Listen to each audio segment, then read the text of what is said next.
দিচ্ছে আরজি করেন অভিষেক ব্যানার্জি বাবুকে বলবো যে এনকাউন্টার করার কথা তো পরে বলবেন, আগে এই ধরনের ঘটনা যেন না ঘটে।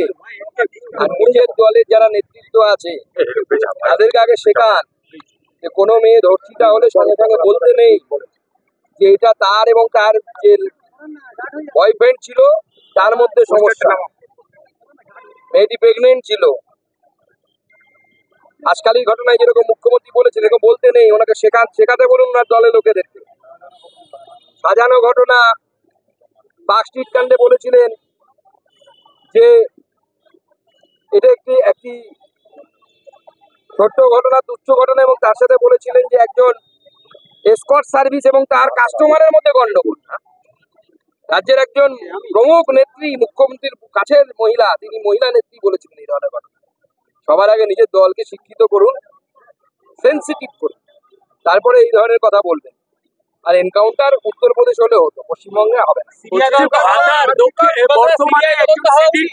আমরা তো সিবিআই তদন্তের কথা বারবার বলছি, আমরা চাইছি সিবিআই তদন্ত হোক, কারণ আমাদের প্রথম থেকে মনে হয়েছে পুলিশ কিছু ধাপা চাপা দেওয়ার চেষ্টা করছে। বলছি যে ভাতারে একজন সিভিক ভলেন্টিয়ার রোগী আত্মীয়কে থ্রেট দিচ্ছেন আরজি করের কথা স্মরণ করিয়ে দিয়ে, করিয়ে দেবো। দেখুন, এই যে একের পর এক কোথাও এর আগে আমরা দেখেছিলাম লোকসভা ভোটের আগে তৃণমূলের নেতারা বলছিলেন মহিলাদেরকে সন্দেশখালী করে দেবো, এখন শুনছি আরজি করে দেবো। নতুন নতুন এরকম টার্ম আসবে পশ্চিমবঙ্গের রাজনীতি। এটা কি অনুপ্রেরণা কোনোভাবে? দেখুন, আরজি করের ঘটনা নিয়ে যদি পশ্চিমবঙ্গের সিভিক ভলেন্টিয়াররা অনুপ্রেরণা পায়, এই অনুপ্রেরণার পেছনে তার বড় মাথা আছে যিনি সবাইকে অনুপ্রেরণা দিয়ে থাকেন, জুয়ের সিংহ থেকে শুরু করে আপনার পাশের বাড়ির মাসিমা পর্যন্ত তিনিই থাকবেন। সুকান্ত দা, এই যখন পরিস্থিতি তখন স্বাস্থ্য ভবনের কর্তারা ইলিশ উৎসবে মেতেছেন। স্বাস্থ্য ভবনে তো কিছু নেই, খাই দায় করি, আসি যায় খাই দায়। স্বাস্থ্য ভবন কোনো কাজ করে নাকি? স্বাস্থ্য ভবনে ঘুঘুর বাসা, চুরির আখড়া, খোঁজ নিয়ে দেখুন। এই যে আরজি করের যে প্রিন্সিপাল, তার বিরুদ্ধে আমি রাজ্যপালকে আমার চিঠি দিয়েছিলাম যে কত দুর্নীতির অভিযোগ এই এনার বিরুদ্ধে আছে, তাকে সরিয়ে দিয়ে আবার ফেরত নিয়ে আসা হয়েছে আরজি করে। কেন? উদ্দেশ্য কি? লক্ষ লক্ষ কোটি কোটি টাকার চুরি হচ্ছে, ভাগ মন্ত্রীদের আছে। আরজি করেন ডাক্তারি পড়ুয়াদের দাবি যে তারা এই আন্দোলনে কোনো মতো রাজনৈতিক রং চায় না, তারা রাজনীতি করতে আসে।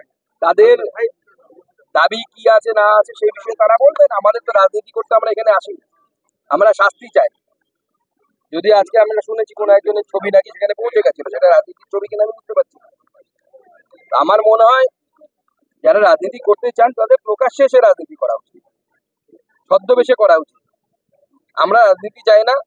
বিজেপির মতো প্রতিবাদ করছে, ওনারা ওনাদের মতো প্রতিবাদ করবেন। সন্দেশখালী ঘটনায় সিবিআই হওয়ার পর দেখা গেছিল পুলিশ অনেকজনকে এমন অ্যারেস্ট করেছিল যাদেরকে সিবিআই বলেছিল এটা ঘটনার সাথে যুক্তই নয়। সিবিআই হলে এই ক্ষেত্রে আবার সেই ধরনের কিছু আসবে না তো? দেখুন, আমরা তো সন্দেহ প্রকাশ করছি, তার কারণ এখনো পর্যন্ত একজন গ্রেপ্তার তিনি নাকি দায়ী, তিনি নাকি মূল অভিযুক্ত এবং তিনি এই কাণ্ডটা ঘটিয়েছেন। কিন্তু আমরা যে ধরনের ঘটনা বিভিন্ন মিডিয়ার মাধ্যমে জানতে পারছি, যে ঘটনার যে বিস্তারিত বিবরণ, যে যৌনাঙ্গে আঘাতের চিহ্ন, সাসপেক্টেড রেপ অ্যান্ড মার্ডার, জানি না পুলিশ পরবর্তী সময় অন্য কি বলবে, একসময় তো আত্মহত্যাও করেছিল। এটা একজন 31 বছর বয়সী একজন মহিলা, তাকে একা করা সম্ভব বলে আমাদের মনে হচ্ছে। এর পূর্ণাঙ্গ তদন্ত হওয়া উচিত। এবং সব থেকে বড় কথা মনে রাখবেন, যে কোনো এই ধরনের ক্রাইমের পেছনে একটা মোটিভ থাকে, নির্দিষ্ট মোটিভ। কিন্তু এখানে কিন্তু আমরা কোনো মোটিভ এখনো পর্যন্ত সেইভাবে খুঁজে পাইনি, বা পুলিশ আমাদেরকে বলতে পারে মিডিয়ার মাধ্যমে, এবং পুলিশ চুপ করে আছে। পুলিশের এত নিস্তব্ধতা কেন? নাকি কাউকে বাঁচানোর চেষ্টা হচ্ছে? আমরা বুঝতে পারছি। Thank you.